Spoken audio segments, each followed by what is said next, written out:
Well, that was pretty good, wasn't it? Manchester United 0, Liverpool 3. A fantastic result and performance from Arne Slot's men at Old Trafford today. But just before I start, I want to make a note of the fact that I'm clearly in unfamiliar surroundings. I'm not at Old Trafford. I'm not in my office at home. I've been fortunately invited out here to Oslo to watch the game with the Liverpool Supporters Club here in Norway, and a fantastic experience. Really thank them for inviting me out here. But I couldn't avoid or miss out on updating you on this game and going through it, because as I say, it was a marvellous performance from Liverpool and a brilliant result. It's been a great start really overall for Arne Slot's men, hasn't it? So many aspects really to be pleased about, not just in this game but across all three games you've seen so far. But I mean, a big win over United, that is a good way to ingratiate yourself to supporters, isn't it? And Arne Slot has oversaw a bit of a masterclass really in terms of the performance today. It's kind of interesting actually that the statistics kind of maybe suggest that Manchester United had a better game than they did. I mean, you look at the expected goals, it's 1.36 for United, 1.73 for Liverpool, so quite close.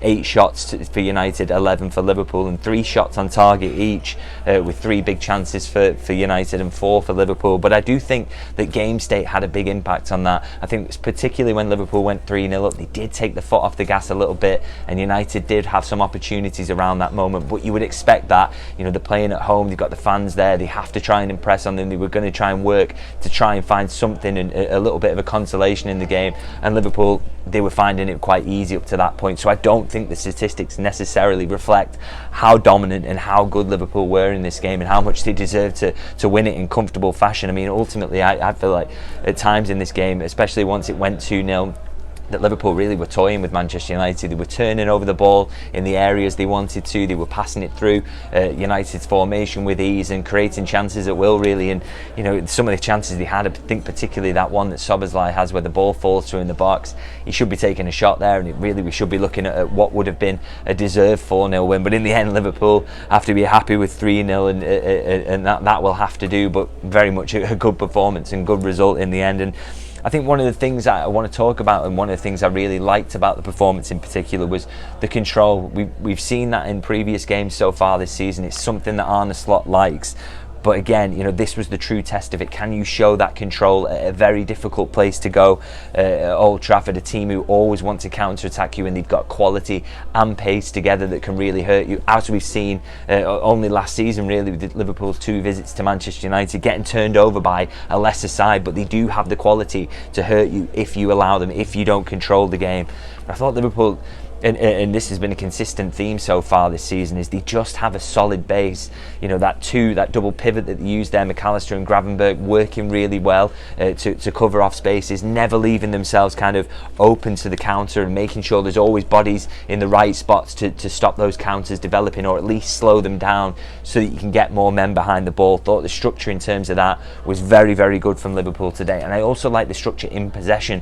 They always had ways to progress the ball through United's formation. You know, again, that is something that didn't always look that good at Old Trafford last season, that they were playing themselves into blind alleys, and that's where United were then turning the ball over, whereas Liverpool just found it easy to create an extra man and pass through the lines and essentially get themselves to the edge of the United area without too much difficulty, which, you know, is so impressive again that Arne Slot has been able to get this into the team so early in his reign really, and it felt like a key difference actually between the Slot and Klopp's last games at Old Trafford and Slot coming in. It seemed easier and more serene, more structured, both off the ball and in the way that Liverpool used it. And I just thought that was a hugely encouraging aspect, and really foundational to the fact that Liverpool won the game, but also won it comfortably. So, you know, huge tick in the box from the manager really in terms of the way he set them up to do that. Now, I do occasionally go into individuals, and I have to do that in this occasion.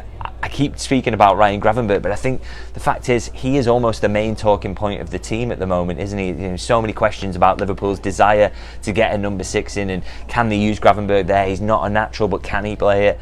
And I thought again he answered yet again more questions about him. You know, would a natural holder have put in a better performance than Ryan Gravenberch? It would have been very difficult for them to do that, because I thought he was excellent again today. The statistics bear it out. He wins 7 out of his 10 duels, 2 out of 2 tackles, 6 recoveries, 4 interceptions. And I thought the best moment really for sort of summing up his suitability for that role that he plays is around the first goal that Liverpool score.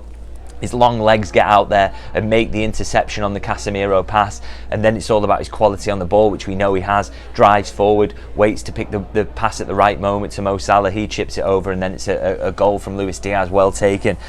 And that is exactly what you want from your number 6. That is your holding midfielder, intercepting the ball, moving it forward incisively to an attacker then who sets up a goal. It's just literally the perfect example of a number 6 and how that role should work. And I think there have been several of those really for Ryan Gravenberch across these first 3 games. You know, you don't want to get carried away because you almost feel like a poor performance is going to come from him at some point. He isn't a natural.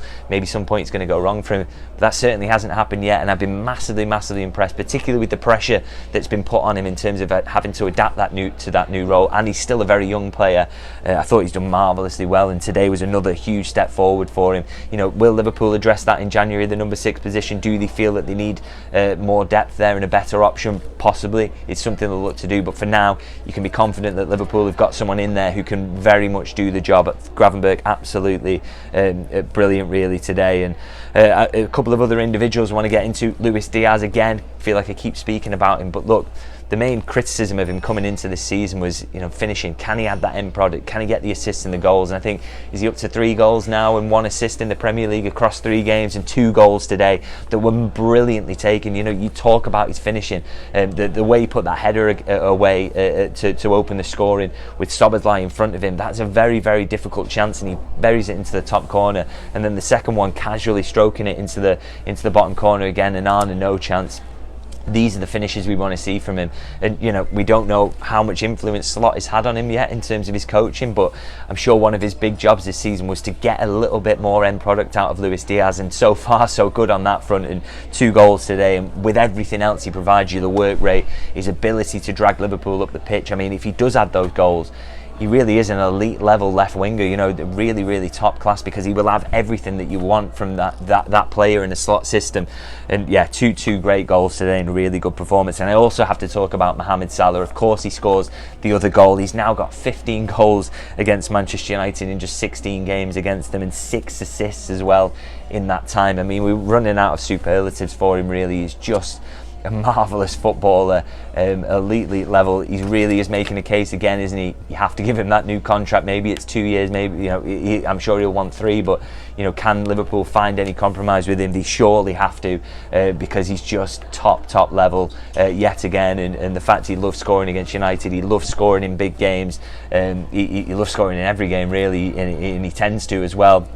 But I just thought, you know, again, just underlining how important he is, and surely he's going to be Liverpool's top scorer this season, as he always is in every season that he's been at Liverpool. Now, the final point I want to leave it on really is another hugely positive, because of course it's been a hugely positive start to the season, but it's that, you know, Liverpool have played 3 games now under Arne Slot. They've scored 7 goals and conceded 0, and the underlying performance looks very, very good for them as well. I mean, I spoke to a fan just as I came in to film a podcast here, and he said maybe we found our Bob Paisley, and that comparison feels really apt at the moment.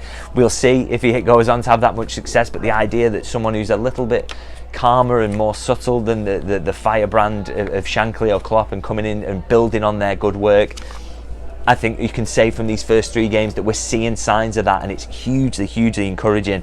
It's hugely exciting as well. I mean, we're bouncing into this first international break with Liverpool 9 points on the board, up there with Manchester City, and looking pretty good. So it's very, very exciting, I think, for supporters, and I'm sure there's even more to come, which again is a really thrilling thought, because Liverpool have been very, very good so far and look like they'll be right up there in contention for trophies this season. So almost can't wait for this international break to be over. So do let me know, of course, as ever, in the comments, what did you think of the performance? How good with Liverpool? Who was your man of the match, and who stood out for you? And how excited are you by what you've seen from Arne Slot so far? It's been an almost perfect start, hasn't it? And even more to come. So if you can like and subscribe as well, it's always massively helpful. And I'll see you guys when I'm back from Oslo. No more transfer updates, of course, but the matches will start to come thick and fast, and loads to get into over the international break as well. So I'll see you guys very soon.